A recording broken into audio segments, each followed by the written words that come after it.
In a world where Africans have lost their roots, it has become of vital importance to document our ways. In an effort to reverse the brainwashing of the past, where we were made to believe our ways are demonic, we are pressed to create dignified and respectful platforms to unpack our spiritual ways. My name, my handle, or the name on my passport says Imakhus Nzingha Akofu. And in Ghana, they added Ababu, which means he or she who was away and has returned. And my company, the company that my husband and I put together, was called One Africa. So everybody, instead of calling me Imakhus, they started calling me Mama One Africa. So when you ask for me or talk about me, people, hey, Mama One Africa. So I remember having a group of people that I was taking on a tour of our town. And everywhere I go, people go, One Africa, One Africa, only one. So the lady says, why do they keep calling you One Africa? I said, because they think that is my name. Said, oh, African Americans sometimes. Oh, they really think your name is One Africa? I said, yes. So the next person that we came up to, I said to the young man, I said, young man, come here. Do you know me? He said, yes. I said, what's my name? He said, Mrs. One Africa. I shut that down. I said, they think my name is One Africa. So all the years that I've been in Africa, which is 35 years ago, I escaped from America and came to Africa. And so One Africa has always been something that my husband has espoused. Professionally, I was an administrator for human resources at a major teaching hospital in New York. And one of the things that I did as a side, I'm a clown. Okay, when I tell people I'm a clown, they're like, yeah, right.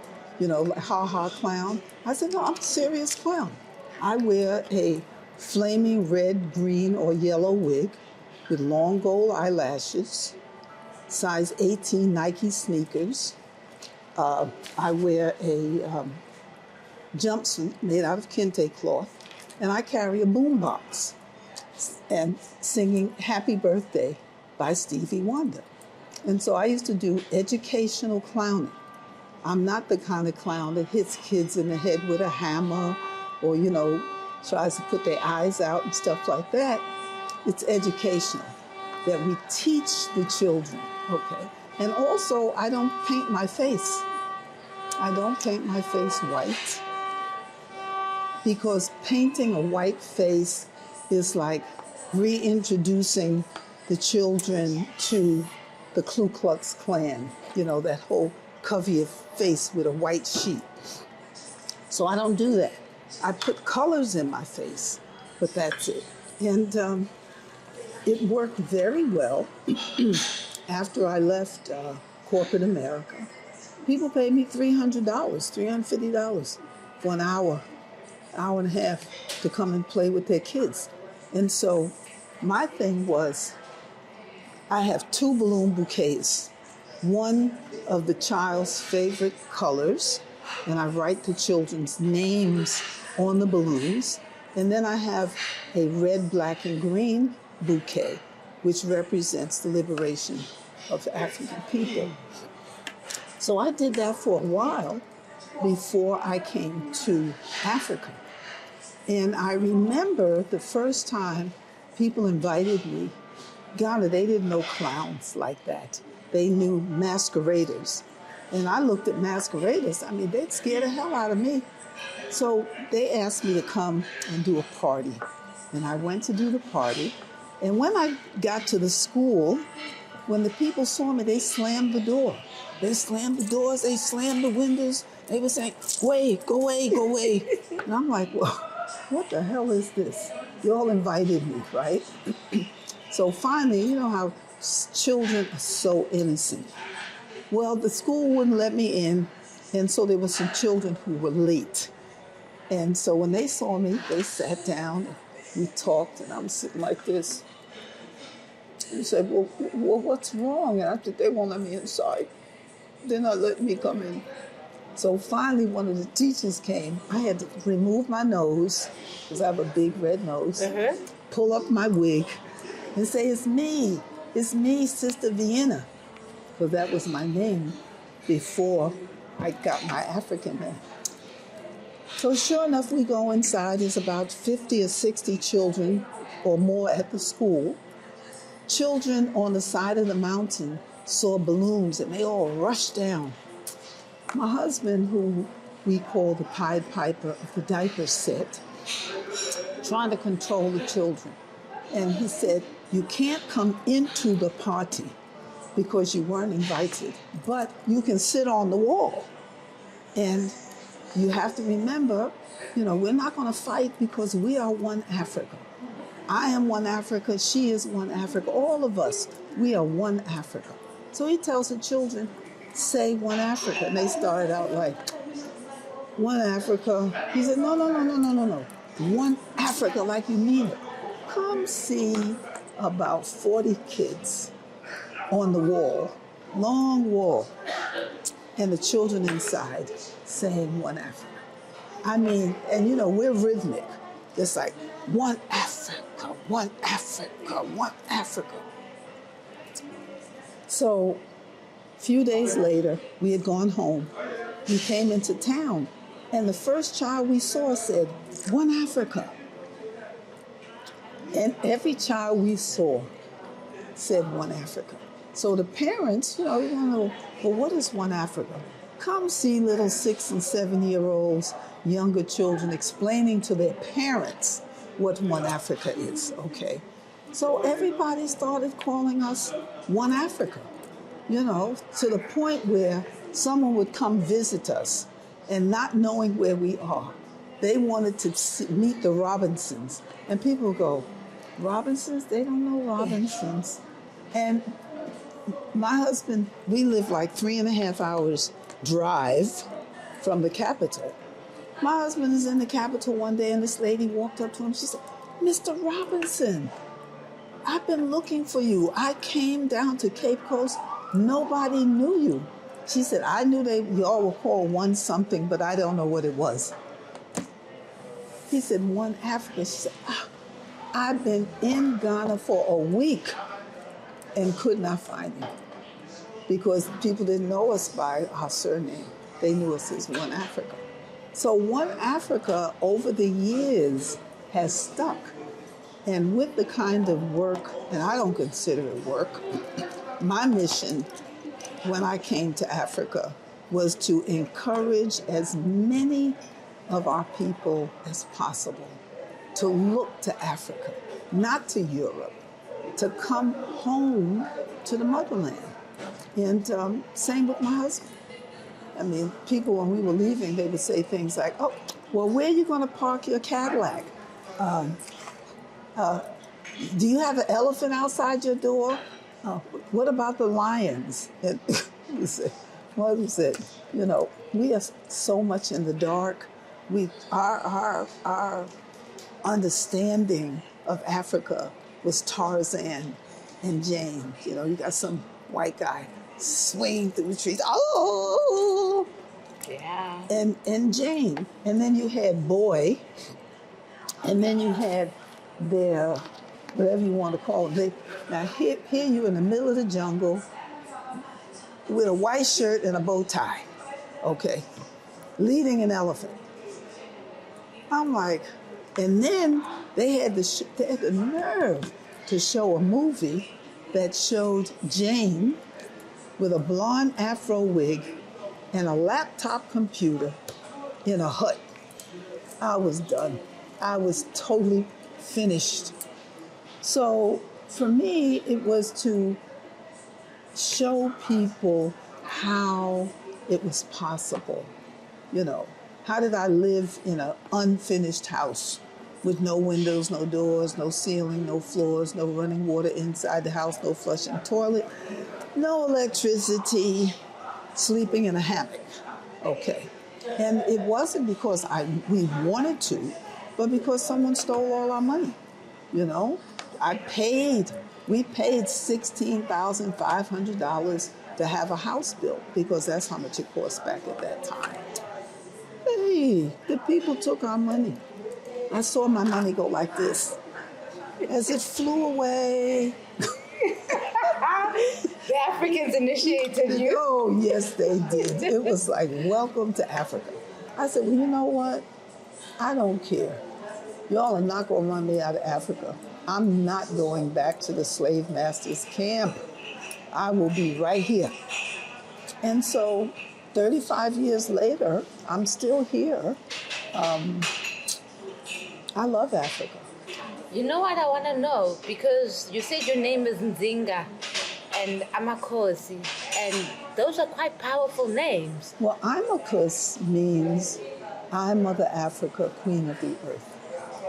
And I took on the name of Nzingha, who was a king of 2 countries in Angola. She was a warrior. And Akofu means the mighty warrior, which is the name that my husband was given when they made him a chief in Ghana. And so Imakhus, you know, back in the day when people were becoming more enlightened about Africa, they were taking on different names. You know, your name was Ungawa or all kinds of names. And my position was, when I change my name, it is going to have to mean something. Yeah. Okay. Just snatching some name and calling it an African name, I said, I don't want to do that. Yeah. So it took me 7 years to finally get my name.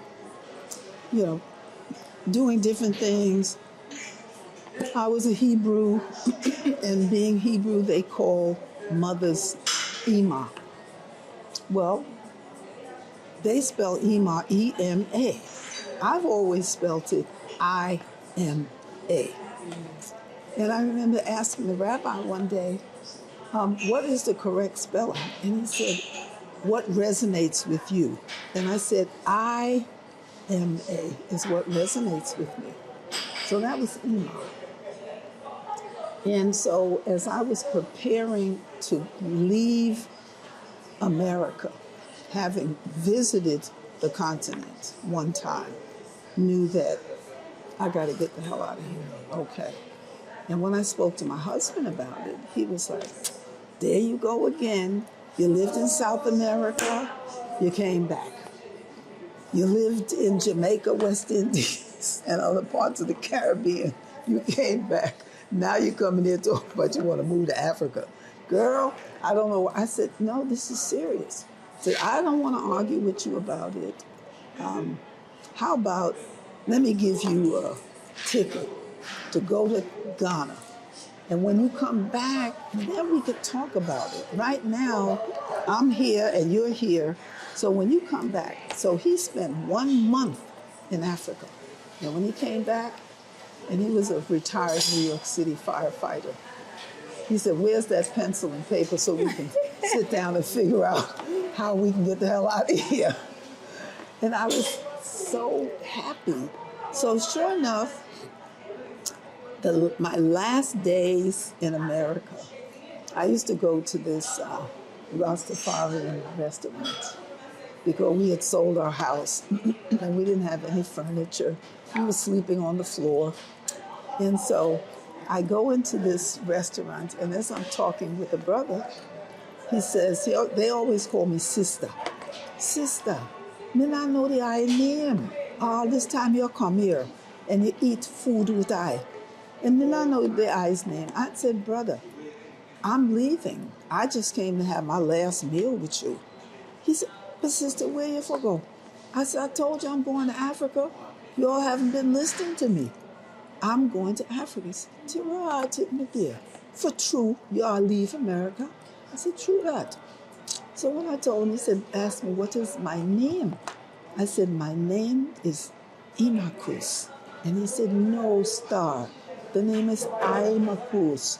I one with the Almighty God. Imakhus. And when he said Imakhus, I was like, yes. And so I spell my name with all uppercase letters. I, which is I one with the Almighty God. M for mother. A for Africa. And then an elder told me, because it was Imakush, and the elder told me to remove the H and move it to the middle of the name, because H is the 8th letter of the alphabet, and it means infinity. Either you're going to build or destroy. So it was Imakhus. I'm Mother Africa and Queen of the Earth. Because we talk about the beginning, we're talking about Kush, okay? So that's how the name came to be. And then I put 2 little dots over the U. And people say, oh, but you know, that's an umlaut, that's German. I said, no, it's not.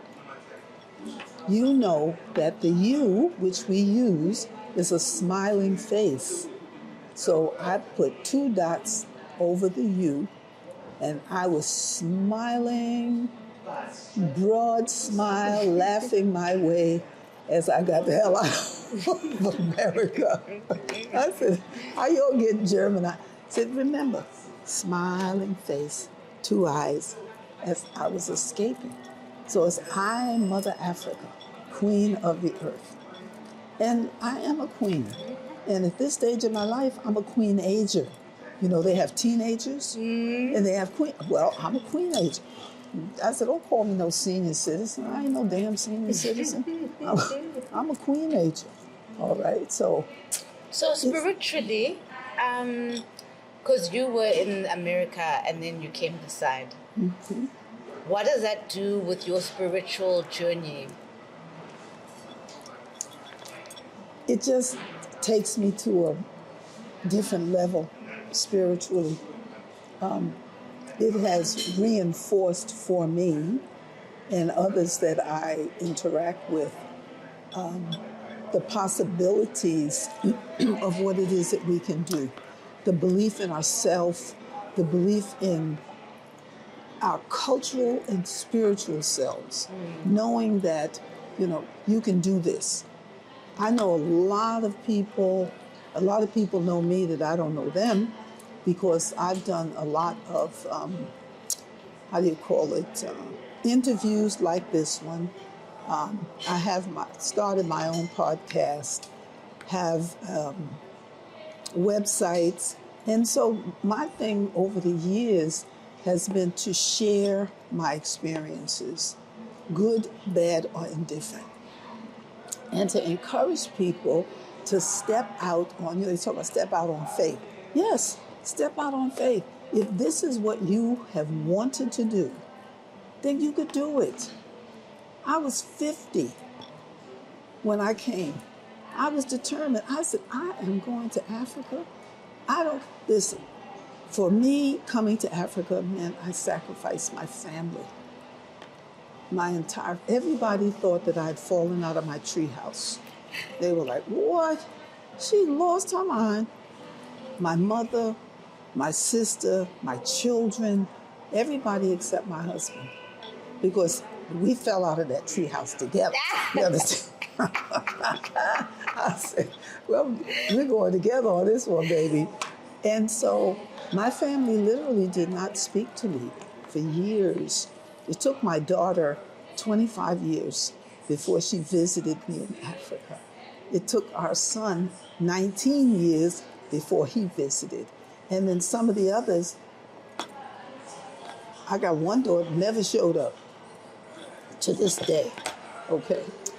So what are they afraid of? What do you think it is? They don't even know. The thing is that they have believed the hype about Africa. You know, children with flies in their mouth, people running around half dressed, you know. And when my daughter and a couple of other children, our people, came to see how we were living, they couldn't believe it. That we lived in a beautiful house that we ourselves finished building after the builder walked away with our money. And I'm like, what? They could see that it was a growth process. Now, do they want to live in Africa? Oh, hell no. They still don't want to live in Africa. And it's okay, because Africa was my vision, was my husband's vision. Unfortunately, they don't understand generational wealth. I have a wonderful place in Ghana, on the ocean front. Beautiful place. I have a museum, a guest house. A lot of what we created was an African village. And so we made round houses with thatched roofs, with amenities. Because, you know, you come to, what? You don't have no air conditioning? I don't need no damn air conditioning. I'm on the ocean. Okay, the breeze blows all day. If you get hot, there's a fan. Okay, sit up under the fan. I mean, but people came and saw and got involved. I mean, there are now, I'd say, more than 7,000 diasporan Africans living in Ghana. More than 7,000 of us. Coming not only from America, but from the Caribbean, from Europe, in search of ourselves. And we find it. And it's not to say that it wasn't a challenge. It was a challenge. It was a sacrifice. But when I can look at the numbers of people that have come, and when people tell me, you know why I'm here? I'm here because you, One Africa, said it was possible. You and Nana have shown us the way to come home. That, I say, is a real tribute, you know. When people tell me that I'm iconic, I'm like, don't that mean ancient? You know, what's the what's the real meaning being iconic? But there are so many people's lives that I have impacted over the years. And for me, that has been a blessing. That is a real blessing. And they come and they bring their children. And they see that, Africa ain't all bad. They have been hiding from us the reality of Africa. Now, we have 54 African countries, not states, countries. So you have an opportunity to choose. Now, you know, you're supposed to do your homework. If this country is at war, are you going there? Unless you're stuck on stupid. Okay. You're not going there. And the thing that I tell people is that when you have decided to change, when you've decided that you want to come to Africa, instead of coming to Africa with no plan, number one, two, you get yourself involved with a cab driver, okay, and give the cab driver your money to help build your house. Now, how stupid is that? Coming out of America, coming out of New York or wherever you came from, Dude. would you give somebody $10,000? No. Thank you. And my thing has always been, when you're coming, you want to look for people who are doing what you're coming to do. You don't come and marry some cab driver or some, we used to call them castle boys. You know, you visit the castle on tour, the next thing I know, you're all in love. No, you have to do your homework. You know, but they don't have schools. Yes, they do. And if you don't like the school system, homeschool your child, okay? And so there are really good stories about Africa. There are horror stories about Africa. There have been women who have been killed in Africa, single women, okay? But that's not the entire continent. So my first 30 years living in Ghana was not without challenge. I was fortunate that I came with a mate that was understanding, or as we said, had overstanding. I did have a couple of dollars because my husband was a retired New York City firefighter. So I didn't have to worry about where my next meal was coming from. And we worked together as a unit, which was very, very important. So I have no regrets about leaving America. And I didn't just leave, I escaped. I was like in the middle of the night, like Harriet Tubman. Let's get the hell out of here. Like Harriet Tubman said I had to go back south and get the rest of them that didn't know that they were slaves. Yeah. She had to go back and get them. Well, listen, I Harriet Tubman my ass out of there. You understand? So it's been good. I have no regrets at all. And I think my family has come around to the fact that I'm not some crazy lady that fell out of her treehouse. Okay. And and even now that I've left Ghana, I now live in Rwanda. I'm like, I can run, but I can't hide. People, every time I look up, somebody's coming through my door, calling me on the phone. Oh, there you are. I was going to be coming to Ghana, but I hear that you're in Rwanda. I'm coming to Rwanda. I'm like, why? Okay. Why are you coming?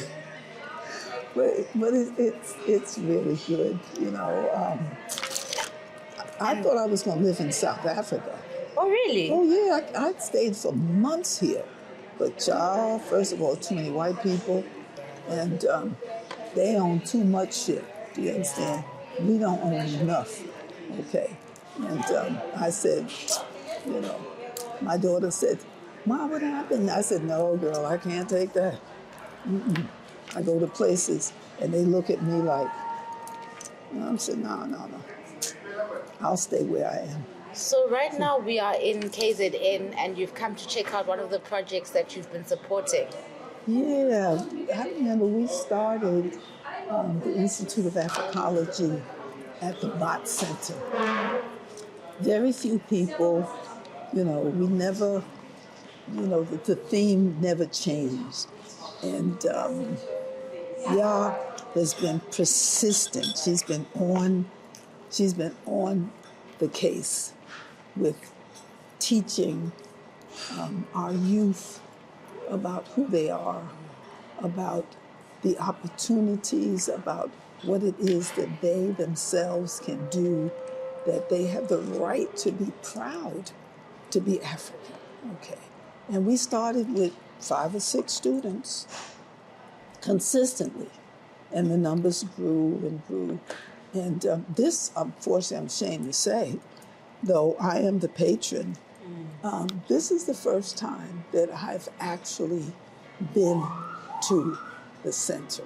Amazing. And I just said, I got to get up and go. You don't know what tomorrow holds for us. And I have not looked into my daughter's face in a while. We maintained contact, but for me to, I don't know what it was. It was like the spirit just came on me a couple of days ago. And I said, I'm going to South Africa. I went and got me a ticket, just like that. No plans.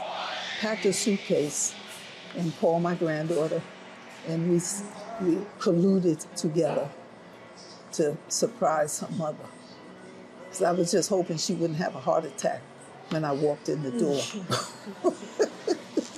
I was like, please don't have a heart attack. Don't tell her I'm coming. But so it's been good, but I think I know that I have been blessed. I know that the way that I've led my life has been good.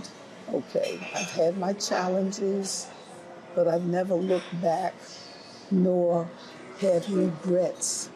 And if I did have a regret, it happened, it's over, it's done. Keep it moving. Okay, I don't have time to wallow around in self-pity. And like I said, I've been blessed. Everything that I have wanted, I've received. Okay. My mantra for years, long years, for as long as I can remember, and right now I'm 82 and a half, 83, something like that. Anyway, I don't even count. You know, say, oh, how old are you? I'm at 83. No, at least I will be come November. And my position has been to treat people the way I want to be treated, straight across the board. I treat people the way I want to be treated. And consequently, I've been blessed. Even like somebody said, listen, people that don't like me. I'm saying, I was like, they don't like me, they love me. There you go, girl. Yeah, I said, okay, I'll take it. All right. So I'm good. I love the country. That my new home is Rwanda, and I love it. Especially with over 50% of the government being run by women. Girlfriend, the place is so clean, like this table. You could eat off the ground. And women are in control. And the country looks like the mothers have been in control. Straight across the country, the place is so clean, you can sit in the gutter and eat your lunch, okay? You can't do that in Ghana, unless you want to wind up with a case of the unknowns, okay? There is zero tolerance for corruption in Rwanda. In Ghana, everybody's corrupt. The whole country is corrupt. So there's a strong police presence, and people say, oh, you know, they got so many policemen. As long as you're not violating the law, you don't have to worry about the fact that there's not too many policemen. They're keeping you honest, okay? So, you know, we learn. We just keep growing, and you do what it is that you've been called to do, because you never know when your clock's going to stop ticking. Like John Henry Clark said, you know, you keep moving until my clock stops ticking. Because, you know, at one time your clock was going like tick tock, tick tock, tick tock. Now my clock is going zip. I'm like, damn. I thought today was Monday. It ain't Monday, it's Friday. I'm wondering what happened to Tuesday, Wednesday, and Thursday. But they say the older you get, the faster your clock ticks. And my clock ain't even ticking, it's zipping. I'm like, damn. Do I remember what I did on Tuesday? No, I don't. Because it passed me by so fast. Tuesday, Wednesday, Thursday. That's Friday? Really? But I don't, listen, I'm going to keep moving until I can't move, okay? And as I tell our elders, because I go to the gym a few times a week, and then I exercise for a couple hours on Sunday. I walk with the young people.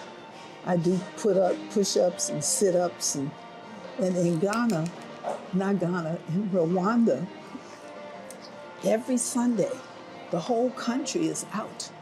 They're out exercising, they're walking, they're doing it. So I'm out there too. So they clap when they see me. They like this. So I asked the guy, I asked my friend, I said, why do they clap when they see me? He said, Ma, that's because you old. And I was like, no shit. Because I'm old? He said, no, they're encouraging you. They see you. He said, how many old people do you see on the ground doing push-ups? 83-year-olds. 83 years old, still doing push-ups, walking, running. And I thought about it. I said, I really don't see many of them. So I said, well, where are the old people? He said, they're in the village. I said, in the village. I said, this is my village. So, and then, they're encouraging me.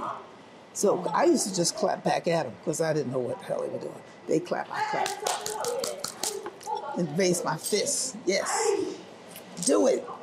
Thank you, Mama in Africa. So anyway, I'll be rambling and rambling. Thank you for giving me the opportunity to ramble. I ramble all the time. So, Oh, we love your rambling. But I just want to say that treat everyone the way that you want to be treated. Come forward to make a positive contribution so that when you leave, because all of us are leaving, all of us are going to go through that door, okay?